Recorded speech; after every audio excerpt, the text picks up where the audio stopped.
राजा murder case में police ने राज, सोनम समेत तीनों हत्यारों को कोर्ट में पेश किया। पुलिस को सोनम, राज समेत 5 आरोपियों की रिमांड भी मिल गई है।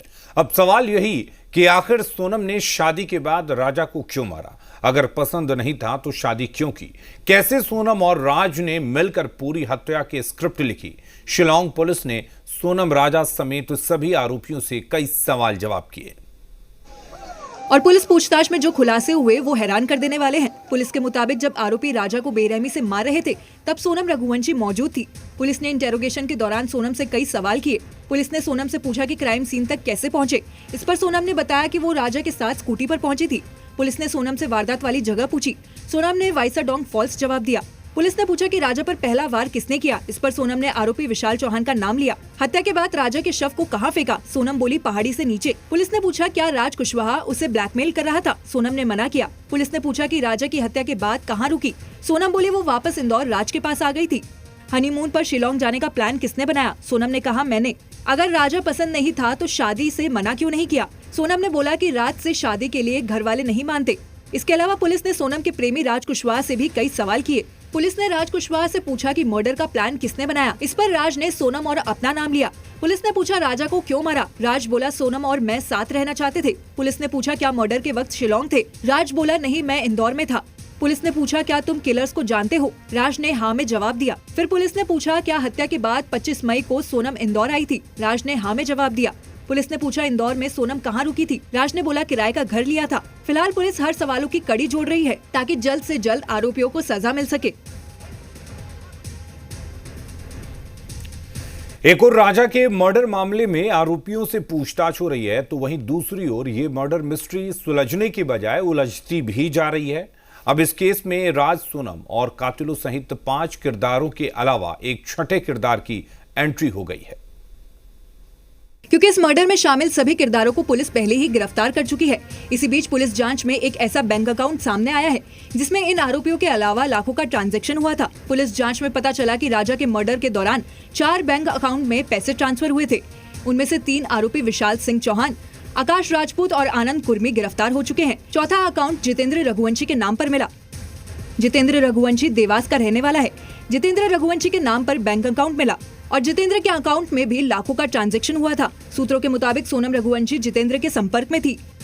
सूत्रों के मुताबिक राज कुशवाहा जितेंद्र रघुवंशी के साथ मिलकर हवाला का काम करता था। जितेंद्र रघुवंशी जो अब तक इस कहानी से बाहर था, अचानक जितेंद्र का नाम सामने आने से कई सवाल उठ रहे हैं। क्या राज कुशवाहा को इस पूरे केस में मोहरा बनाया गया? क्या सोनम और जितेंद्र के बीच कोई डील थी? क्या जितेंद्र ही इस कत्ल का मास्टरमाइंड है? ये सवाल इसलिए भी क्योंकि राज कुशवाहा और सोनम के रिश्ते को लेकर कई बयान सामने आ चुके हैं। सोनम के दोस्तों ने दावा किया कि राज सोनम को दीदी कहकर पुकारता था। हमें उन लोगों की कन्वर्सेशन में ऐसा कुछ भी नहीं लगा कि हाँ इन लोगों को कुछ चल रहा है। कुछ है ही नहीं, भाई बहन का रिश्ता है। और जैसे कि अभी मेरे खुद के भाई ने बताया कि वो खुद राखी बंधवाने आ चुका है, तो जब वो राखी बंधवाने आ चुका तो उनका अफेयर कैसे हुआ? यानी सोनम के जानने वालों के मुताबिक राज और सोनम के बीच प्रेमी प्रेमिका जैसा कुछ नहीं था। तो क्या सोनम ने जितेंद्र के लिए राज को मोहरा बनाकर राजा की हत्या की? कई सवाल हैं जिनकी गुत्थी सुलझाना बाकी है। सोनम का परिवार इससे पहले अपनी बेटी को बेकसूर बताता रहा, लेकिन जांच में जो खुलासे हुए उससे सोनम के परिवार को यकीन हो गया कि उनकी बेटी ही इस पूरी साजिश की सूत्रधार है। सोनम का भाई गोविंद राजा की मां से मिला और फूट फूट कर रोने लगा। क्योंकि सोनम का भाई जानता है कि उसकी बहन की साजिश के चलते परिवार ने अपना बेटा खोया है। सोनम का भाई गोविंद राजा की मां के पैरों पर गिर पड़ा। इतना ही नहीं, गोविंद ने गले लगाकर राजा की मां से माफी मांगी। गोविंद ने कहा कि राज कुशवाहा और सोनम के रिश्ते के बारे में कोई जानकारी नहीं थी। राज कुशवाहा सोनम को दीदी कहकर बुलाता था, राखी बंधवाता था।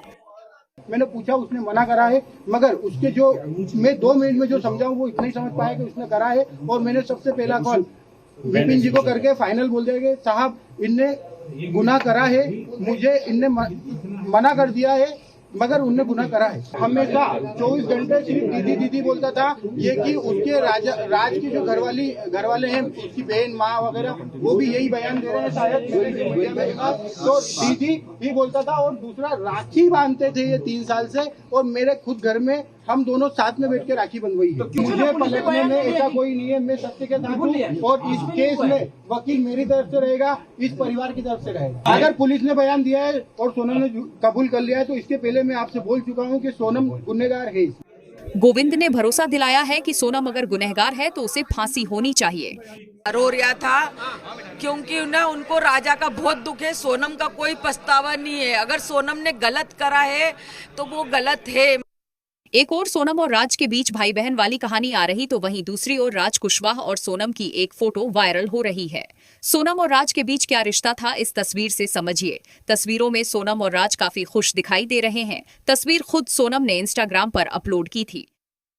अब दो तस्वीरों को देखिए। जो पहली तस्वीर राजा और सोनम के शादी के दिन की है, जिसमें सोनम के चेहरे में एक मुस्कान भी नहीं दिख रही है। हर वीडियो में सोनम गुस्से में नजर आई थी। दूसरी तस्वीर राज के साथ है, जिसमें वो काफी खुश नजर आ रही है। ये तस्वीर बयां कर रही है कि राज और सोनम के बीच क्या रिश्ता था। सिवान में डॉक्टर की लापरवाही